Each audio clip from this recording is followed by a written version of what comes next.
জাবিহুল্লাহ মুজাহিদের অভিযোগ, সম্পর্ক উন্নয়নের প্রচেষ্টাকে ক্ষতিগ্রস্ত করছে পাকিস্তানের সেনাবাহিনী। আফগানিস্তান ও পাকিস্তানের সম্পর্ক উন্নতির সব প্রচেষ্টা কি ভেস্তে যাচ্ছে? কেন বারবার আলোচনা সত্ত্বেও সীমান্তে উত্তেজনা? এই প্রশ্নের উত্তর খুঁজতে গিয়েই এবার সরাসরি পাকিস্তানের সামরিক বাহিনীর দিকে আঙুল তুললেন আফগান সরকারের মুখপাত্র জাবিহুল্লাহ মুজাহিদ। এটি কি কেবলই একটি অভিযোগ, নাকি এর পেছনে লুকিয়ে আছে কোনো গভীর ষড়যন্ত্র? মুজাহিদ খাইবার টিভিকে দেওয়া সাক্ষাৎকারে স্পষ্ট দাবি করেছেন, পাকিস্তানের বেসামরিক সরকার সম্পর্ক ভালো করতে চাইলেও সেনাবাহিনীর কিছু অংশ ইচ্ছাকৃতভাবে সেই চেষ্টাকে নষ্ট করছে। সাদিক খানের ইতিবাচক আলোচনার মধ্যেই আফগান ভূখণ্ডে হামলা চালানোয় তাদের এই সন্দেহ আরও জোরালো।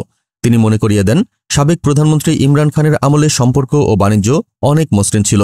ইঙ্গিতটাই স্পষ্ট, ডুরান্ড লাইনের মতো গুরুত্বপূর্ণ বাণিজ্যিক রুট বন্ধ থাকায় ক্ষতিগ্রস্ত হচ্ছে দুই দেশের ব্যবসায়ীরা। জাবিহুল্লাহ মুজাহিদের এই বিস্ফোরক অভিযোগ অত্যন্ত গুরুতর, কারণ এটি শুধু দুই প্রতিবেশীর সম্পর্ক নয়, বরং পুরো আঞ্চলিক ভূরাজনীতিকেই নাড়িয়ে দিতে পারে। আফগান কর্তৃপক্ষ কি তাহলে পশ্চিমা ঘেঁষা পাকিস্তানি সামরিক ও গোয়েন্দা গোষ্ঠীর উপর ভরসা হারাচ্ছে? সামরিক বাহিনীর উপর এমন প্রকাশ্যে দোষারোপ কি ভবিষ্যতে কাবুল ইসলামাবাদ সংঘাতের তীব্রতা আরও বাড়িয়ে দেবে? ৫ নভেম্বরের বৈঠকে কি কোনো সমাধান আসবে, নাকি সম্পর্ক আরও খারাপ হবে? সেই প্রশ্ন এখন বিশ্লেষকদের মনে।